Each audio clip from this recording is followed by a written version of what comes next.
जय जगन्नाथ।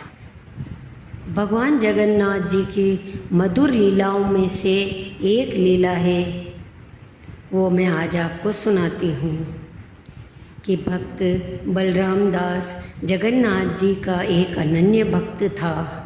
एक दिन वह मंदिर के सिंह द्वार बंद हो जाने के बाद जब सभी सेवकगण और पुजारी मंदिर से चले गए थे, तब वह मंदिर के बाहर भगवान का ये स्मरण करते हुए टहल रहे थे। तभी उन्होंने मंदिर का द्वार खुलते देखा और अंदर से दो दिव्य बालक बाहर आए। उनके सुंदर केश थे और उन्होंने एक श्वेत चादर लपेटा हुआ था। वह दोनों द्वार से बाहर आकर पास ही एक कुटिया थी, उसमें गए।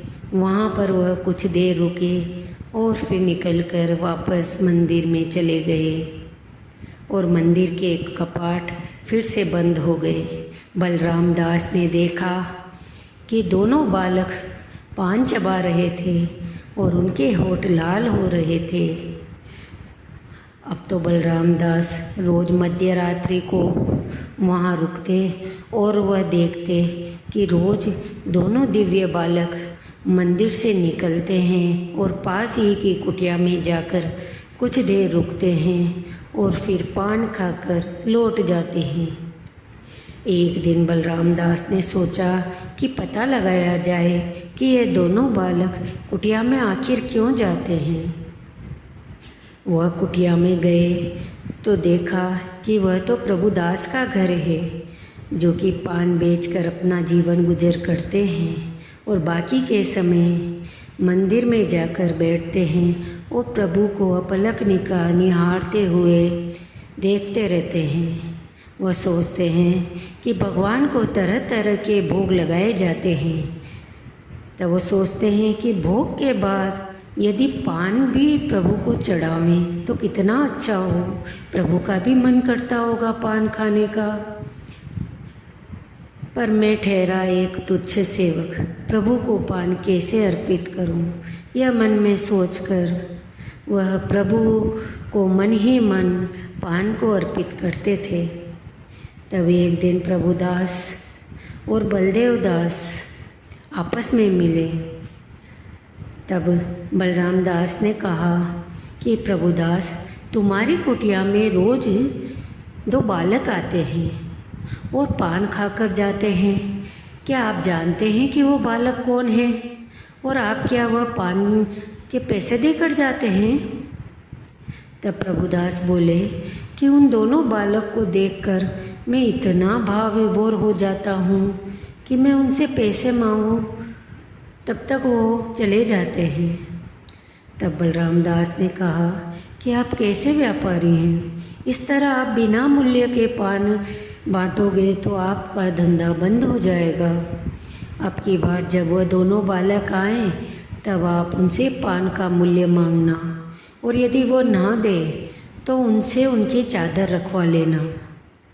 अब दूसरे दिन वो दोनों बालक पान खाने आए। अब की बार प्रभुदास एक निपुण व्यापारी की तरह बोले कि आप दोनों रोज़ मुझे बिना कीमत दिए पान खाकर चले जाते हो, आज तो मैं कीमत लेकर ही रहूँगा। तब बालक बोले कि पहले तो आपने कभी पान की कीमत नहीं मांगी, हम तो आज धन लेकर नहीं आए, हम कल धन लेकर आएंगे तब आपको पान की कीमत दे देंगे। तब प्रभुदास बोले नहीं नहीं, आज मैं तुम्हारी बातों में नहीं आऊँगा। पता चला तुम कल आओ ही नहीं, मैं तो आज ही पान की कीमत लेकर रहूँगा। तब बालक ने एक दूसरे की तरफ देखा और प्रभुदास बोले यदि तुम्हारे पास धन नहीं है तो यह तुमने जो श्वेत चादर ओढ़ रखी है उसे मुझे बंधक के रूप में रख जाना और जब कल धन लेकर आओगे तब चादर ले जाना। अब दोनों बालकों के पास कोई चारा नहीं था। उन्होंने दोनों चादरें प्रभुदास को दे दी और दोनों वापस मंदिर में आ गए। जब सवेरे मंदिर के कपाट खुले तो मंदिर के पुजारी और सेवकगण ने देखा कि कल रात्रि जो श्वेत चादर बलराम जी और कृष्ण जी को ओढ़ाई थी वह नहीं है। मंदिर में तहलका मच गया।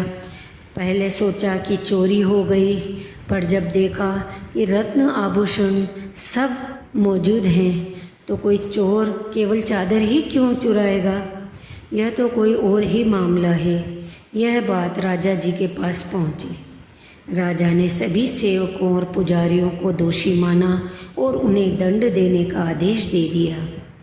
अब क्या जगन्नाथ जी अपने निर्दोष सेवकों को दंड देने देते?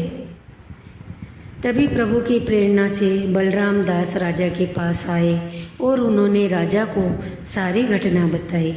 राजा को सुनाए कि कैसे दोनों बालक कृष्ण और बलराम बालक का रूप धरकर प्रभुदास के घर पान खाने जाते थे और कैसे वह पान की कीमत के बदले अपनी चादर प्रभुदास के घर छोड़ आए।